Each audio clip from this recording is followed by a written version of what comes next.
Hello, I'm Lisa Harvey, Minister for Western Australia Police, and I welcome you to Western Australia. We all want happy and healthy family relationships, but sadly, family and domestic violence is a serious issue in our community.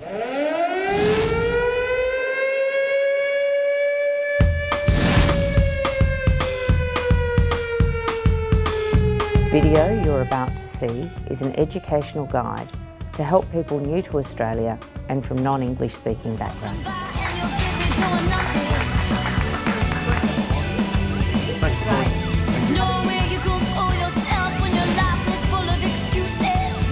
There's been some actual physical violence and the ladies in hospital. Up to say 10 domestic violence calls a day.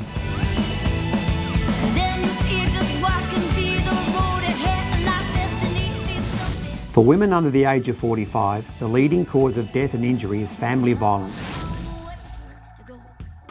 For women under the age of 45, the leading cause of death and injury is family violence.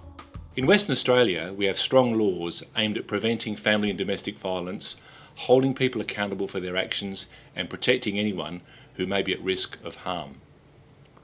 Family and domestic violence refers to any act of violence within the family or in any type of intimate, emotionally connected relationship. Violence comes in many forms, such as physical, emotional, social, financial and sexual abuse. The first video helps you understand our laws about family violence in adult relationships, and the second video focuses on family violence and the effects on children. The first video will now begin with some basic legal concepts about family relationships in Australia. Hello, I'm Michael Mission, the Attorney General for Western Australia.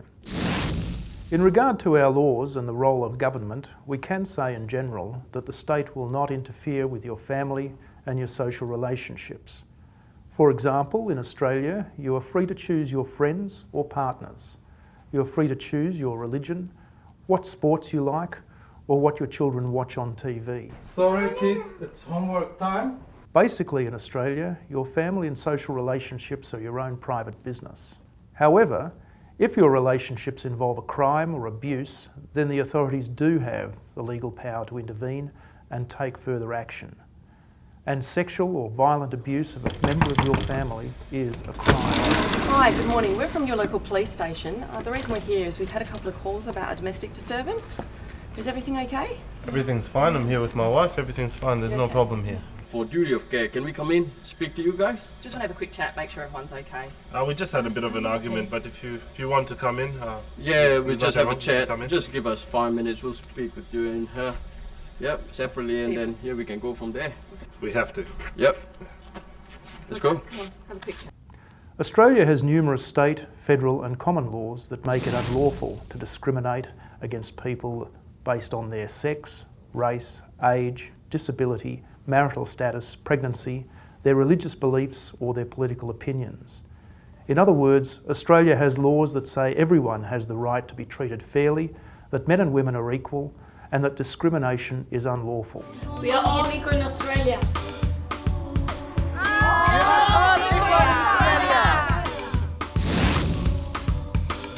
If you break the law in Australia, then you will be held accountable, as ignorance of the law is no excuse. For example, if the police detect you speeding through a school zone, they will stop your vehicle and issue you with an infringement. They will not accept the excuse that you didn't know the speed limit and then let you off. Good afternoon, Madam. Constable Brandon from the Traffic Enforcement Group. Madam, are you aware of the speed limit along this stretch of road here? You're not really? Okay, Madam, this here is a school zone. Okay, it's actually a 40 zone here. Do you know what speed you were doing? Not sure? Madam, you were doing 57 in a 40 zone. Okay? Sorry. Unfortunately, that will be an infringement today, Madam. I didn't know a speed limit here. Okay, well, unfortunately, Madam, ignorance of the law is no excuse in this case. It is a school zone and the rules are pretty strict about that in West Australia. Yep. Okay? Sure. Yeah, you're right. Okay, Madam, just wait there. I'll just go back to our car and we'll be riding out. This concept that ignorance of the law is no excuse applies not only to our traffic laws but generally to all Australian law, and this includes our laws about family violence. So what happens if we do get charged with an offence? You will have to go through the legal process, which varies according to the offence. but it may include arrest, going to court or hiring lawyers. If convicted, you will also receive penalties ranging from fines or, for the more serious offence, going to prison. Further, most convictions will appear as a criminal record, and many employers require a criminal record check before they'll hire you. Okay. So what is the law? About family violence. Family violence is a term we use to describe any act of violence committed within an intimate family structure. This means any person involved in some type of emotionally connected relationship. Generally, intimate means a close relationship being more than just a casual friendship, and examples include husband, wife, de facto or unmarried relationships and dating relationships. It also includes divorced people, former partners and people who do not live together. How are you? In the 1970s, domestic violence was the prominent term used to describe adult relationship violence.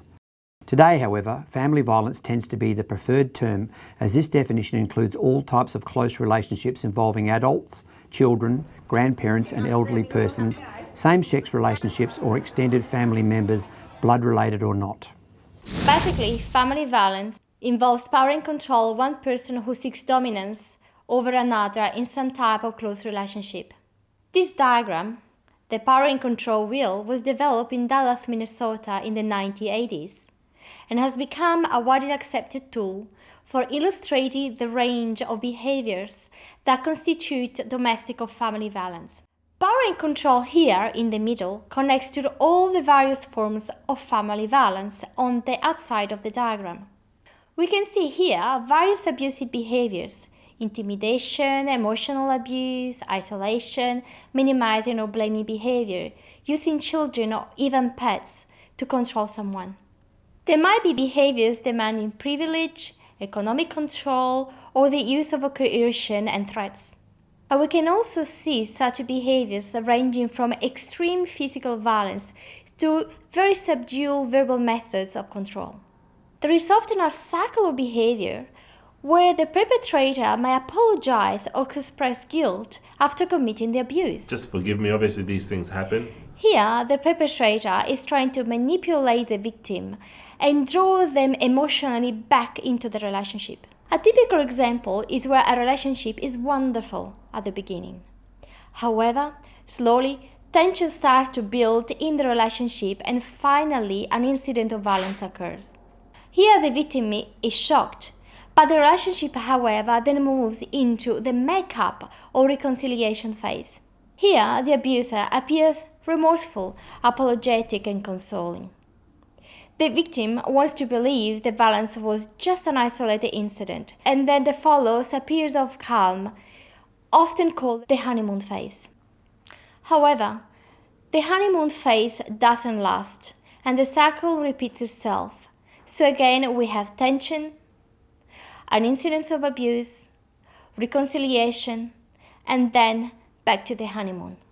Quite often, we see that the longer the cycle of abuse repeats itself, the more frequent the incidents of abuse become.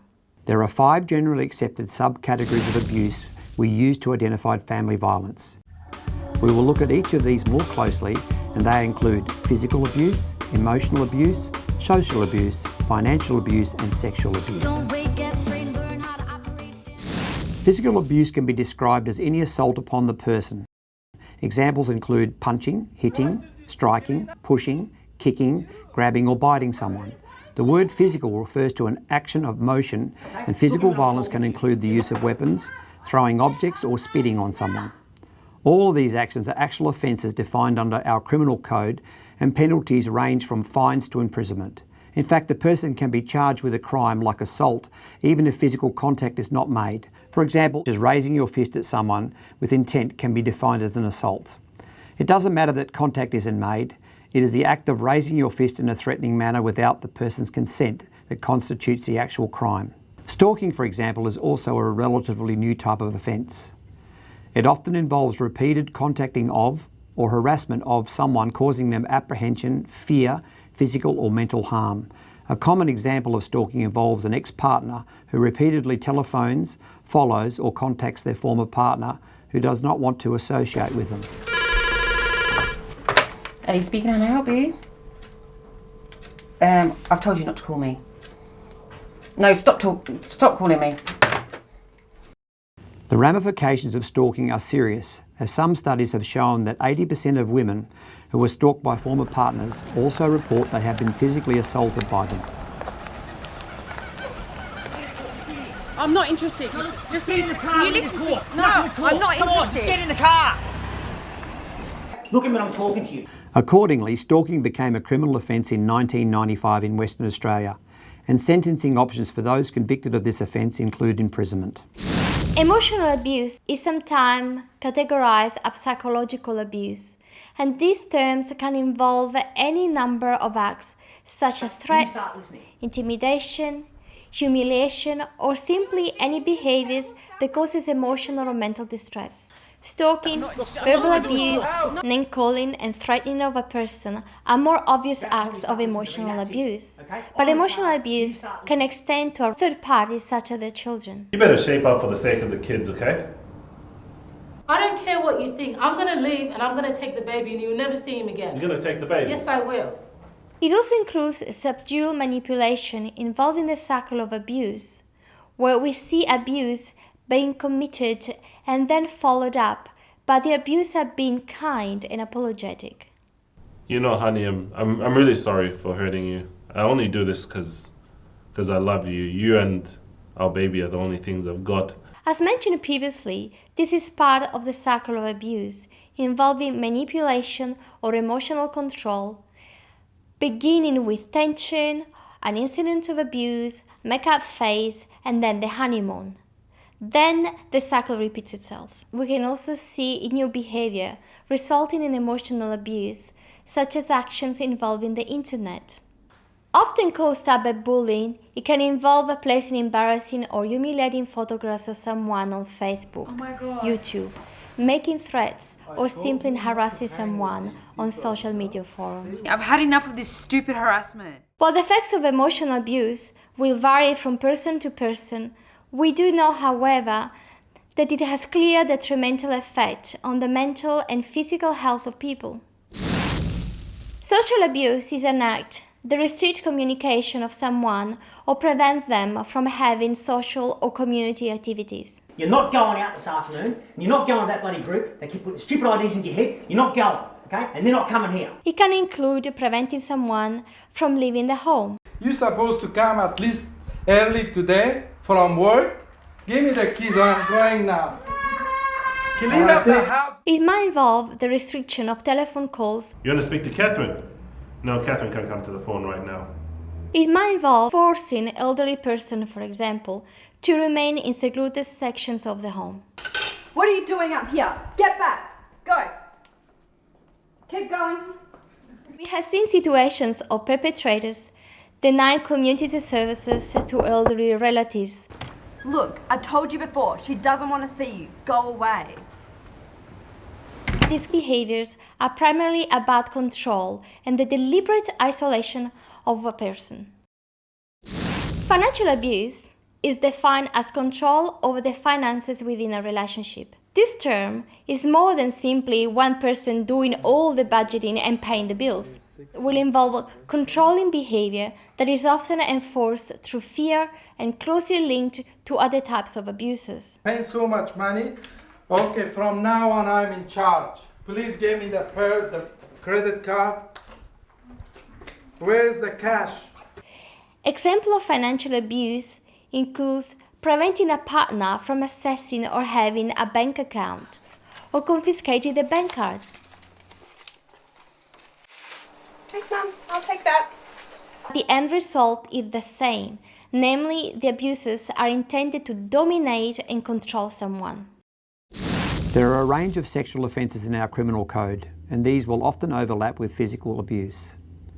These offences are considered serious crimes and penalties include imprisonment. Unwanted sexual conduct is a crime, and in the context of adult relationships, sexual abuse is just like any form of abuse or crime. For example, just because a person is married doesn't give them the right to force or demand their partner to have sex with them or make them do something they don't want to do. In other words, relationships should be based on mutual respect and consent, and sexual abuse will be taken seriously by our justice system. Situations of family violence can involve any number of the abuses we have just examined, and often they involve a complexity of family, cultural and social issues. and as you can probably imagine, the circumstances of family violence will vary from case to case. In the following video clip, we're going to show you a relationship scenario, and then ask you to decide whether or not it constitutes family or violence. You may wish to pause the video at the end of the scenario to take some time to discuss your answer. Look, I'm sick and tired of you, alright? There's nothing that you don't do. You don't take care of the child, you don't cook, you don't clean. All you do is just whine around and make noise. You know what? You're staying home today, you're not going anywhere. You see this? I'm taking your money, I'm taking your bank card. And you know what? I'm taking the car as well. You can't be anywhere. Take care of the child, and I'll see you at 5 o'clock, okay?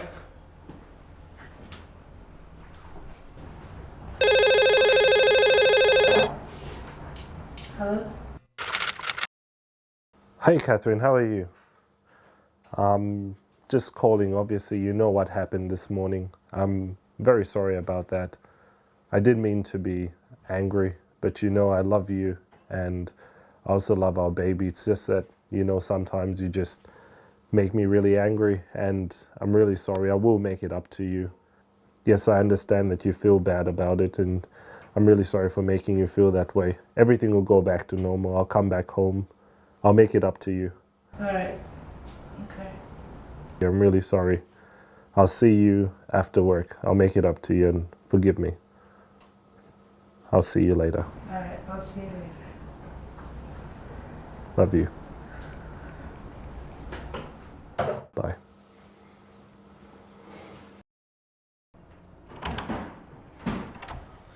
Oh, hard day at work. So, what have you been up to? I don't smell anything. Have you even been cooking? What have you been doing all day? Huh? What have you been doing? There's nothing. The house is still dirty, just as I left it. Didn't I tell you about this in the morning? Am I talking to myself? Look at that. There's nothing. No food. What have you been doing? Is this scenario considered family violence? You may wish to pause the video to take some time to discuss your answer. The answer to this question is yes. In this scenario, we saw the husband verbally abusing his wife repeatedly, and this is considered emotional abuse. He also took her car keys and bank cards, which are indicators of social and financial abuse. It doesn't matter that the physical violence was not used. The husband's actions here are clear examples of family violence. You will note that when he made the phone call, he was quite apologetic. This is an example of subtle manipulation, I'm really sorry. the beginnings of the make-up phase in the cycle of abuse that often plays out in situations of family violence. It is important to realise that a person doesn't have to live with another person who is abusive or violent.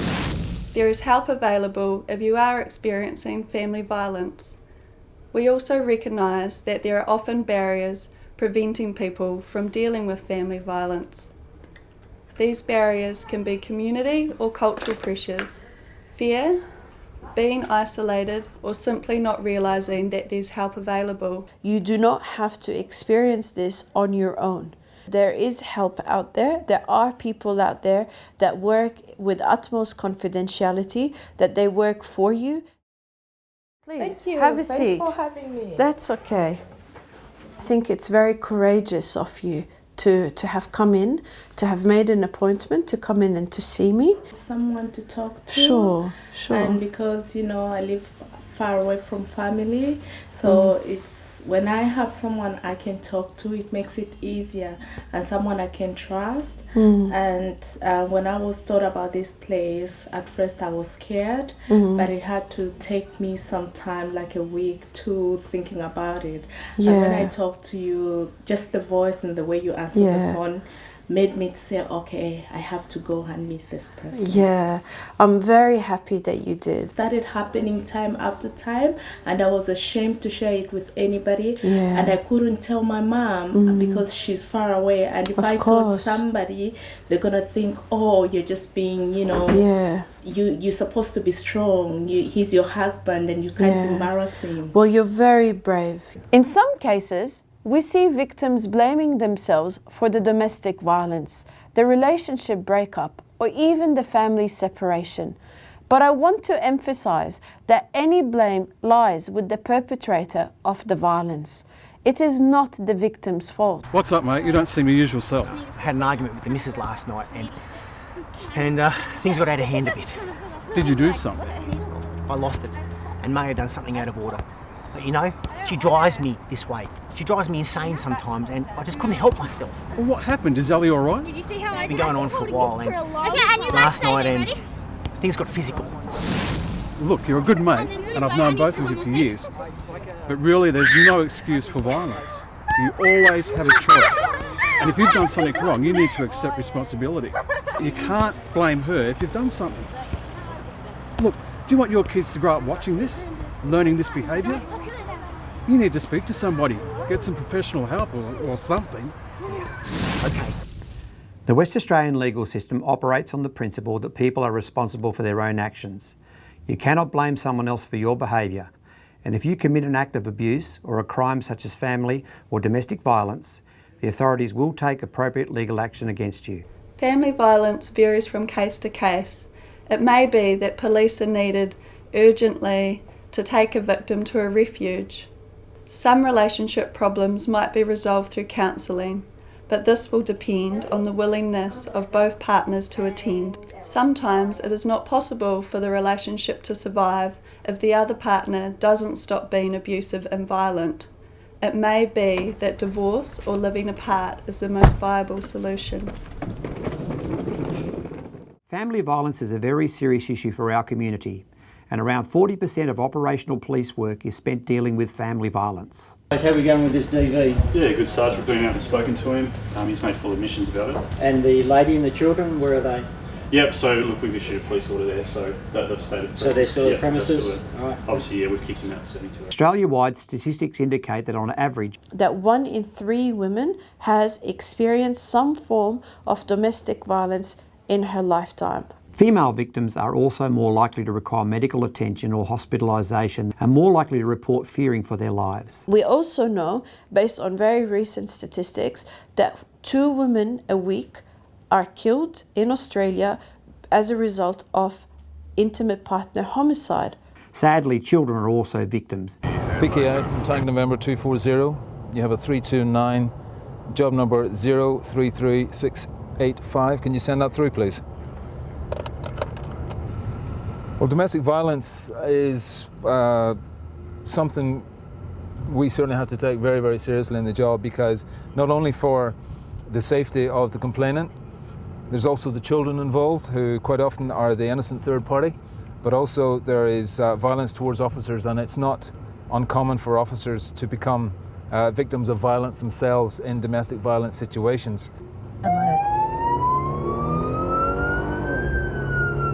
This job now has been prioritised, it's raised in priority. Weapons have been involved inside it, so we're taking it a little bit more serious. Most times it is the male is the aggressor. Update on the job. The guy's now smashing bottles, and he's outside at the front of the house, and he's swinging what looks like a baseball bat. So yeah, he's got baseball bat, bottles, and the children are inside, yeah. Domestic violence covers every single aspect, every suburb of Perth. So there's no discrimination with domestic violence. While both sexes can be guilty of committing family violence, the majority of reported cases are perpetrated by males against females, with many studies reporting 80 or 90% of perpetrators being committed by males. Research shows that child abuse also occurs in 30 to 60% of families that have experienced adult family violence. Each year in Western Australia, we have around 3,000 women and children requiring emergency accommodation, having to escape family violence and go to a refuge. When families first come here to our refuge, they'll be staying in one of these 3 units here. The units are shared, but families will have their own bedroom. In the middle here, we have the Child Advocacy Support Unit. Basically, their role is to work one-on-one with the children. The impact of family violence is extremely serious, and is not only a social and human cost, but a significant time and financial burden on police, courts and agencies having to deal with the fallout of broken families. The psychological effects of family violence on people varies upon many factors, including the frequency, the duration and severity of the abuse, age of the victim, type of abuse and so forth. However, we know that when a person is experiencing abuse, they experience stress. And the body reacts by producing a chemical called cortisol. This chemical cortisol is a stress hormone, a substance naturally produced by our body's adrenal glands. And elevated cortisol levels can build up in the blood and become toxic, leading to serious health issues. When we're experiencing a frightening situation, our hormones internally, and that regulates everything in our body, our muscles, our what goes on in our brain, those levels of adrenaline, cortisol, etc. are increased. Family or domestic violence in their relationship during pregnancy has an effect not only on the woman, but on the unborn child through the transmission of stress from the mother to the unborn child. During pregnancy, the stress levels from mom get passed to the baby through the blood. With a newborn baby, the stress levels get passed through the breast milk. Medical studies show that stress can lead to significant health issues like heart failures, heart disease, diabetes, high levels of blood pressure. At times, violent people will say, well, I've never hit my kids. So my violence has never been directed at them, so they're okay. And what we know is that they're not okay, because of course they have a close relationship with other members in the family. For example, the mother, if they're observing mum to be violated in some way, or they see her fearful all the time, that has an impact on them. That prolonged disruption to the body's responses to stressful situation will actually change the brain. It changes the genetic imprint in our DNA and makes us more vulnerable to psychological disorders, ability to cope with stressful situations. We know that the younger the child experiences trauma or violence or any kind of disruption to the normal environment, the greater the effects are on their development and later on consequences in life. If police are alerted to incidents of family violence, they must respond and investigate. Police have the power to enter a residence and investigate acts of family violence without the permission of the residents. If police hold concerns for the safety and welfare of any person, then they have the authority to issue a police order on the spot. I'm going to give him the police order. We're going to issue you with a police order. It's going to be for 72 hours. And what's that? A police order provides temporary but instant protection for a person who has been threatened, harassed or intimidated, and it's basically a lawful direction preventing a person from contacting another person and or banning them from going to certain places, such as a specified residence. What do you want me to do now? What do you want me to do now? You can grab your stuff and then you can call up your friend or someone where you can go and stay for 72 hours. So you're just kicking me out. So why are you doing this? I don't agree with it. My wife doesn't agree with this. Yeah. It's the police decision. We have made a decision. So at this stage, I think it's not safe for you to be here. He's not in trouble. We've just issued him a police order, okay? That's our decision to do that. We take that out of your hands so that he can have some time to cool off, okay? We're just going to give him a lift to a friend's house. Do you understand that? Right. He's not being charged at this stage. We just issued the order to give him 3 days to cool off, okay? A police order lasts for up to 72 hours, but it provides the opportunity for the victim to attend court to obtain a restraining order. I'll also get you in contact with our family protection unit, okay? All right, you'll be okay. It is a criminal offence to breach a police order, and if a person does so, they can be arrested and charged. Penalties range from receiving a fine to imprisonment. If a crime is committed, the burden of proof to prosecute someone rests not with the victim, but with the state. Oh, sir, we're going to arrest you. We're going to bring you back to your station for assault. No, he's just going to go. I just don't want to hear anymore. Furthermore, other parties not directly involved in family violence incidents cannot intervene in police investigations. Good morning, sir. How are you today? We heard about domestic violence incident in our community. We have come here to know more about this incident. We wanted to keep away the police. We don't want to go to court.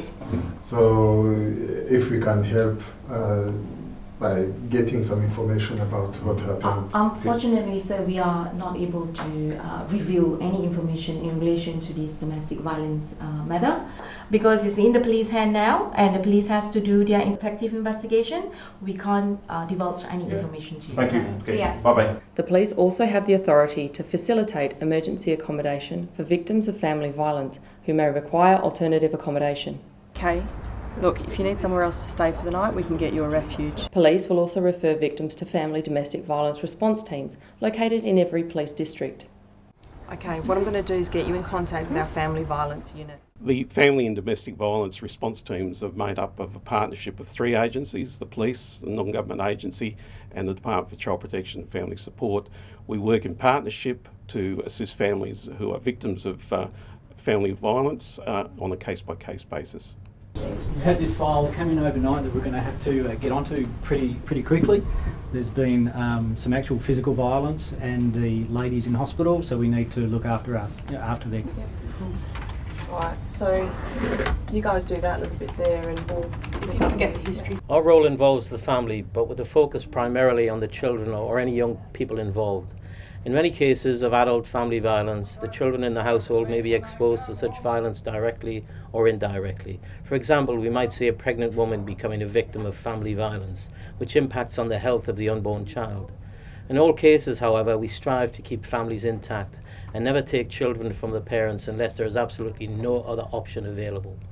Women and children experiencing family violence can contact us directly for assistance. We can help them understand their options and support them to make choices for themselves and their children. We can help them with finding refuge accommodation, accessing Centrelink benefits, housing, counselling for themselves and for their children. Yes, I'm calling on behalf of a client. We can also help them with seeking legal advice and assistance. I had an appointment here today. Is it Jenny? Yes, it is. Morning, Jenny. My name's Nicola. Hi, Your Nicola. appointment's with me. Come through and take a seat. So how can I help you today, Jenny? I really don't know if I should be here or if I want to be here. I don't want to go to the police and I don't want to talk to anybody else. Yeah, but there's been a bit of an incident. I really don't know. I don't know what to do. Okay, so it sounds like you're not sure at the moment about what's going to be best for you. So let me just start by saying that, you know, anything that you want to do in here, you can. You don't have to go anywhere and report things. This is a safe space for you to explore your options and your choices and what's around for you. And we can facilitate on your behalf or not. There was an incident with my partner last week and he, physically attacked me. A violence restraining order is an order made by the court which legally restrains one person from committing an act of abuse against another. It is designed to protect people and is made when an act of abuse has been committed, is likely to be committed again, or creates reasonable fear a person will commit an act of abuse against another. A violence restraining order is sometimes known as a VRO and makes it illegal for the perpetrator of the abuse from contacting a protected person. Individuals can apply directly to the court for a VRO or get assistance from various family violence agencies. Private lawyers can also assist you with applying for a VRO. However, you will have to pay for their services. Located at various magistrates' courts, the Family Violence Service offers free assistance to people experiencing family violence. When somebody is applying for a violence restraining order, more commonly known as a VRO, firstly, they need to fill in an application form and a sworn affidavit. From there, the applicant or victim will appear before a closed court and give their version of events in relation to the alleged abuse.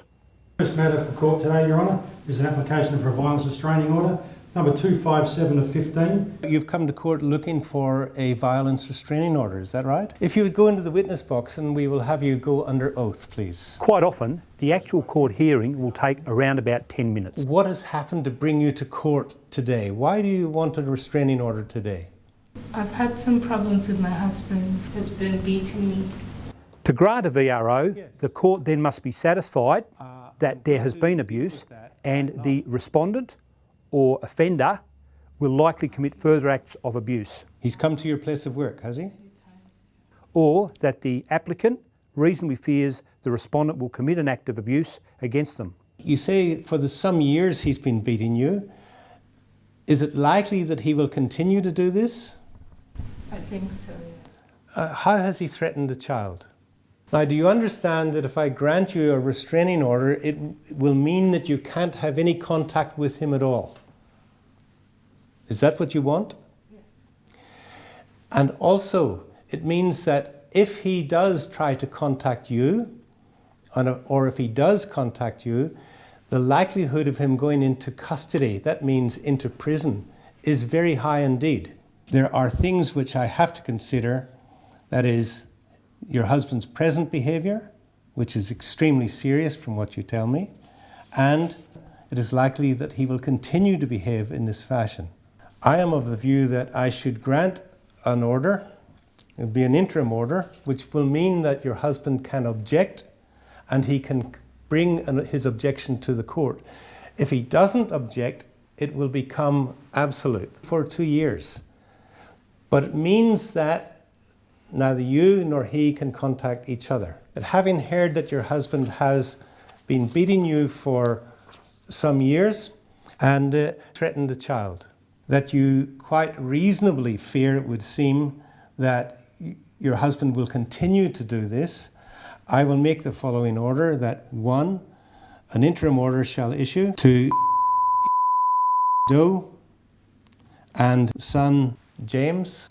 Secondly, the respondent shall not contact the applicant by whatever means. That means email, telephone, video, having someone else contact you on his behalf. He's not allowed to do that. 3, he's not to attend your address, nor to be within 100 meters of that house. If he comes to your house with a police officer, he can collect his personal belongings. So if he's got a suit or anything like that he needs for work, he will be entitled to collect that, but nothing else, just his own personal gear.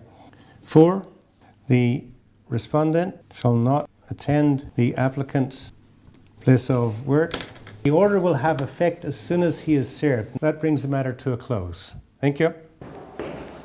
What will happen now is that the order will be served upon your husband. We will need to find out where he is. Hello sir, how are you? Yes, how can I help you? Yeah, I'm Senior Constable Staples, Senior Constable Brown. Yes. I was just looking for John Doe. Yes, that is me. Could I just confirm your date of birth, John, of 23/9/86? That is correct. John, I've just got some paperwork here for you. Do you mind if we step inside and I'll just go over this with you? Okay, you can come in. All right, thanks mate. Yes.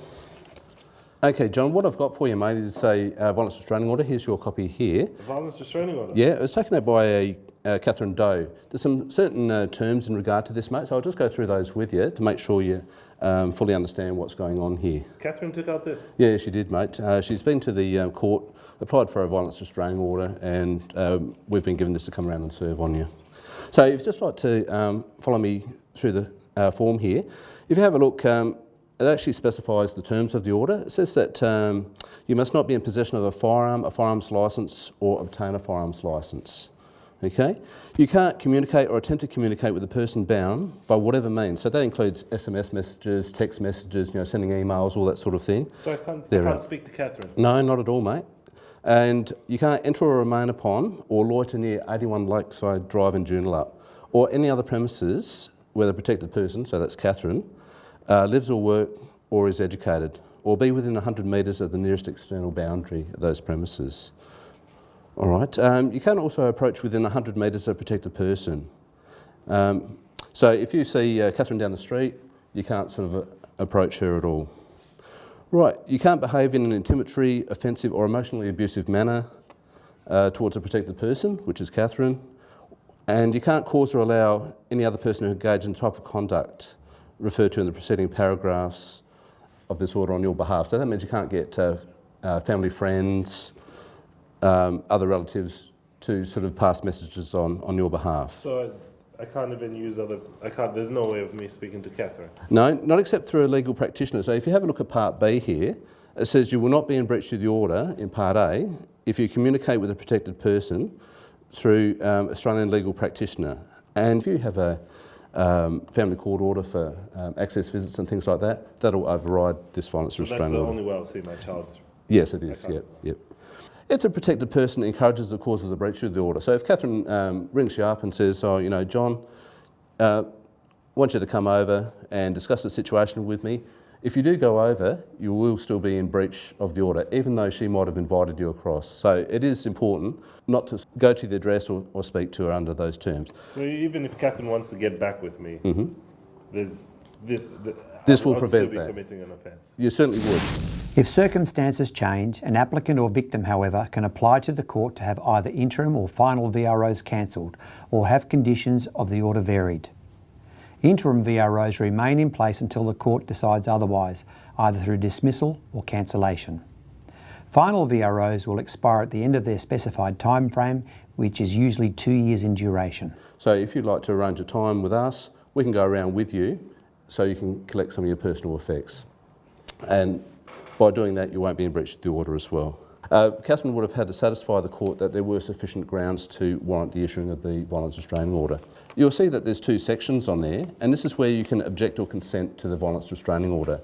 You've got 21 days. Legal assistance concerning family violence can be obtained for free or at a low cost from community legal centres or Legal Aid WA. Also located at various magistrates' courts is the Department of the Attorney-General's Family Violence Service. This service provides free information, advocacy and support to people experiencing family violence. Community legal centres, or CLCs, are independent, not-for-profit organisations that provide legal and other related services to the public. Your local community legal centre can be located on the National Association for Community Legal Centres website, www.naclc.org.au. Here you can search for a local CLC. I've just taken a VRO against my husband and I just want to know what happens next. Sure, we can provide you legal advice regarding that. I also need to let you know that your husband is entitled to obtain his own legal advice. Okay. Can I have a look at your VRO, please? Yes. Thank you. Our centre, for example, can assist people with various legal matters, including those experiencing family violence. Hi there, how can I help you? Hey, how are you doing? I've got a 2:30 appointment with Callum. Callum? Yes. Why don't you grab a seat? I'll let him know that you have arrived. Okay, thank you. How are you? Hello, how are you? Well, thank you. Come through, take a seat. Thank you. So, how can I help you today? Police came to my house. They've served me with this violence restraining order. Says that I can't see my wife. Just want some help. Do you mind if I have a look at that document? Of course. It says that I cannot communicate with my wife and my son. How can this happen without them even giving me a chance to be heard? This is an interim violence restraining order. This order was granted by the Magistrates Court based on your wife's version of events only. There are things which I have to consider, that is your husband's present behaviour, which is extremely serious from what you tell me, and it is likely that he will continue to behave in this fashion. I am of the view that I should grant an order. It would be an interim order. Now that you've been served with the VRO, there are a number of options that are available to you. I'll take you through each option one by one. Okay, thank you. Firstly, if you do not agree there should be a VRO in place, you have 21 days from the date on which you were served with the order to file an objection. So when does this start? As of now, the moment I served you with a document, that's in place. So this is an interim order at this stage. So as I mentioned, you can consent or object to the order. So you've got 21 days if you want to object. You should file your objection with the court registry where the violence restraining order was granted. If you have a look at the sort of top right-hand corner, it's got details of the court that issued the restraining order and a case number in regard to it. If you don't object, there'll automatically be a VRO granted for a period of 2 years from the date on which the interim order was made. If he doesn't come to court, we'll simply go ahead and it will be for 2 years. I would definitely be objecting to this straight away. I'm not a violent person. I do not want this to be on my criminal record at all. It's important that you know that a violence restraining order is a civil matter. This means that it's between you and your wife. Being bound by a violence restraining order does not appear on your criminal record. However, it is a criminal offence to breach a term of a violence restraining order. Okay, but I still don't think this is right for me. So once I object to the VRO, I will be able to speak to my wife and son again. No. Even when you object to the VRO, the interim violence restraining order will remain in force. The purpose of objecting to the VRO is to notify the court that you wish to defend your wife's application. So what would happen to me if I communicated with my wife about seeing my son? The interim violence restraining order prohibits you from communicating with your wife and your son by any means and for any purpose. If you do communicate with either of them, you'll be breaching the violence restraining order and you could be charged by the police. You can't communicate or attempt to communicate with a person bound by whatever means. So that includes SMS messages, text messages, sending emails, all that sort of thing. So I can't speak to Catherine? No, not at all, mate. Hey Liz, how are you doing? Good, how are you? I've just got this note from my wife. Could you please give it to her? Is this legal? No, not except through a legal practitioner. So that means you can't get family friends, other relatives to sort of pass messages on your behalf. There are serious consequences for breaching a violence restraining order, including imprisonment. If you breach the order, so you're going to be liable to a penalty. So it's an offence. You will be arrested for it, which is a breach of a restraining order. You will be liable to a $6,000 fine. 6,000? Yeah, so $6,000 fine and or 2 years imprisonment. So you could also be liable to imprisonment as well. So once I object to the VRO, what will happen? Once you object to the VRO, you and your wife will be summoned to a period of final order hearing where you will both have an opportunity to give evidence and to call your own witnesses.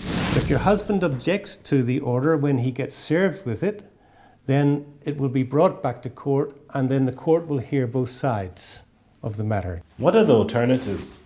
I do not know if I can deal with the stress of going through with a final order hearing. Your first option is to consent to the violence restraining order being made final. This could be in the same terms as the existing interim violence restraining order or on any terms as are agreed between you and your wife. Any negotiations that occur regarding the VRO must be done through a lawyer. There's no way of me speaking to Catherine? No, not except through a legal practitioner. So if you have a look at Part B here, it says you will not be in breach of the order in Part A if you communicate with a protected person through Australian legal practitioner. I don't want to admit to what she has said about me being violent towards her though. It is important that you are aware that when you agree to a violence restraining order being made final, you are doing so on a no admission basis. This means that you will not be admitting to any of the conduct alleged by your wife. Therefore, if you and your wife end up with proceedings in the Family Court of Western Australia regarding your son, the fact you are bound by a violence restraining order cannot be used against you. So you are saying that I can negotiate the terms of the VRO with my wife? That's correct. We could inform your wife that you would be willing to consent to the VRO on the basis of certain amendments. However, you should also be aware that family court orders prevail over an existing violence restraining order. Therefore, if your primary concern is being able to spend time with your son, you need to seek family law advice and bring an application to the Family Court of WA. The Magistrates Court is not the appropriate jurisdiction for you to seek orders to spend time with your son. Well, look, what if I refuse to allow her to divorce me? If your wife wishes to apply for a divorce, she can do so. However, a divorce will not be granted by the family court until you have been separated for a period of 12 months. I am still not sure that I am comfortable being bound by an order of the court. What is the other option available to me? The second option to settle the dispute between you and your wife is by agreeing to an undertaking. An undertaking can be in the same terms as the interim violence restraining order or on any terms agreed between you. If you and your wife agree to an undertaking, it is on the basis that your wife withdraws her application for the violence restraining order. An undertaking is therefore not a court order, and it is not a criminal offence to breach an undertaking. However, a copy of the undertaking is filed with the court, and any breach of the undertaking may result in your wife making another application for a violence restraining order. In the event you and your wife cannot agree to undertakings or to the terms of a consent order, the matter will have to proceed to a final order hearing. However, if you proceed to a final order hearing and you are unsuccessful, you may be required to pay the costs of your wife's legal representative. Could you please just explain to me what an act of abuse is? An act of abuse includes acts of family and domestic violence. An act of family and domestic violence not only includes physical violence or threats of physical violence, but also behaving in an intimidating, offensive, or emotionally abusive manner. This whole thing is very distressful. I should have dealt with it some other way. Well, as a lawyer, I've seen these situations many times, and I would say that addressing relationship problems early would have been better for everyone involved. Please remember, you do not have to endure family violence, and such behaviour is not acceptable in our society. Relationships should be happy and healthy ones based on mutual respect and equality. If you are experiencing family violence, you are strongly encouraged to seek help and talk to someone. If you feel threatened, you should contact the police on 131 444 or, in an emergency, 000. Another important number is that of Crisis Care, a 24-hour free telephone service that have trained staff who can advise you about the various options you may have concerning family violence. Crisis Care can also link you to various government and community organisations who offer services to men, women and children regarding family violence and other related concerns. Your local community legal centre can also assist you with further information. We hope this educational video has been of some assistance to you and your family, and that you and your family have a happy and healthy life here in Western Australia. The next section of this video is about family violence and children.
Falling like rain when there's nothing we can do.